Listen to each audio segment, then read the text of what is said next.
Narullahil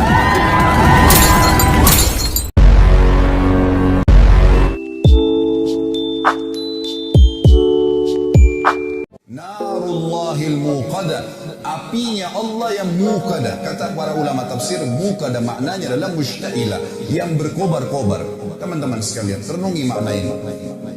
Kalau seseorang di antara kita mengambil korek gas yang biasa dipakai bakar oleh teman-teman kita mungkin yang masih merokok, kalau dia bakar jarinya 10 detik saja, jari dibakar dengan api yang kecil sudah memar kalau 10 detik.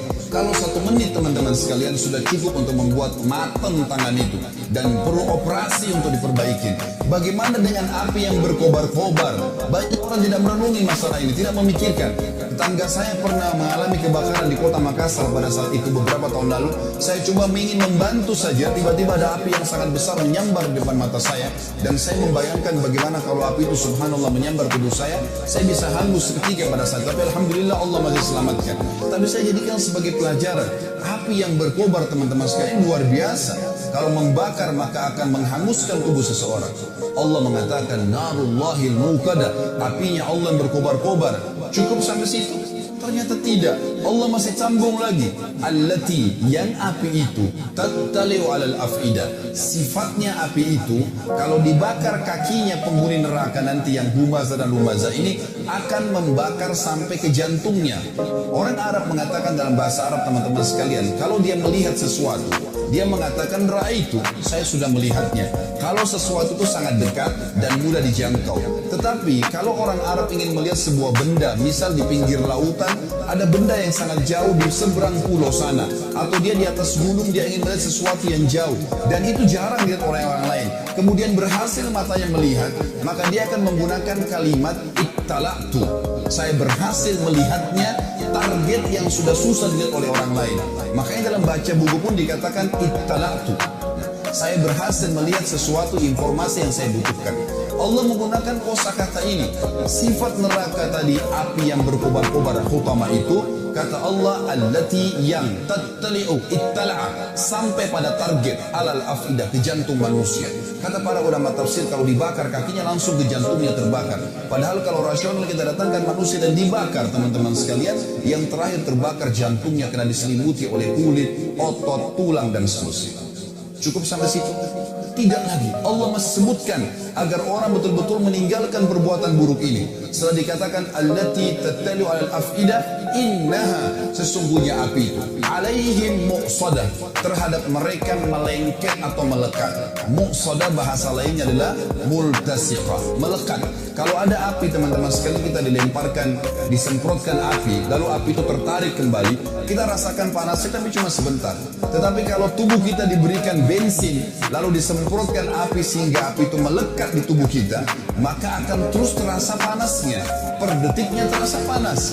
Maka Allah menggunakan kalimat ini. Api neraka utama tadi itu bukan hanya berkobar-kobar, tapi pada saat disemprotkan ke tubuh seseorang nanti, na'udzubillah, yang melanggar melakukan dua perbuatan ini, apinya akan melengket ke tubuhnya sampai terbakar. Baru padam api tersebut.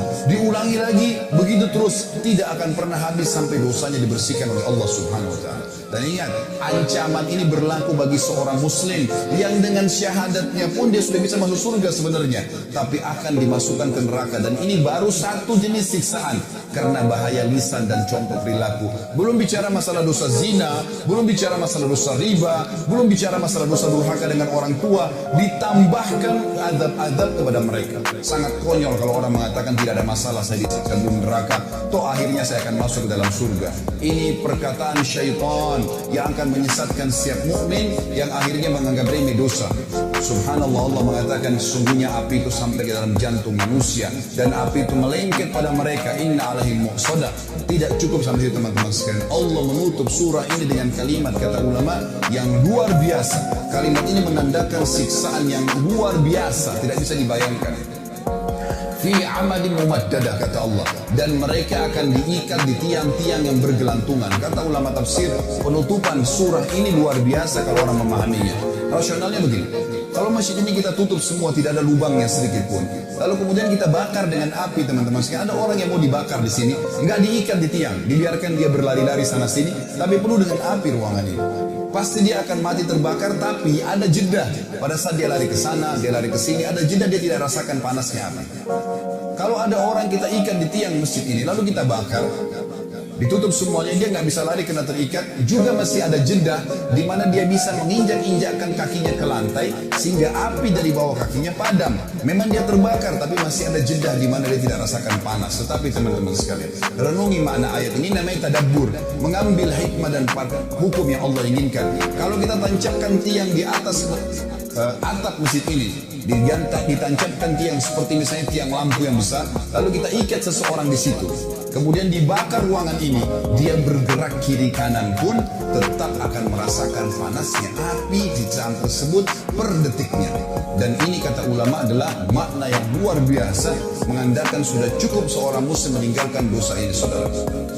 Surah ini teman-teman sekalian mengajarkan kepada kita tentang bahayanya menyalahgunakan lisan. Dan dari sisi lain, lisan dalam agama kalau dipergunakan dengan kebaikan, maka akan baik.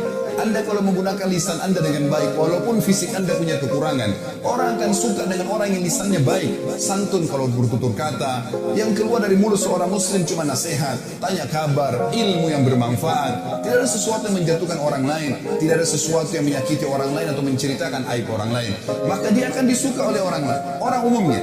Dan kalau ada seseorang yang lisannya tajam, walaupun tampannya orang paling tampan di dunia, paling kaya, tapi kalau lisannya tajam, suka menghina orang lain, orang tidak suka dengan dia. Itu secara kehidupan manusia.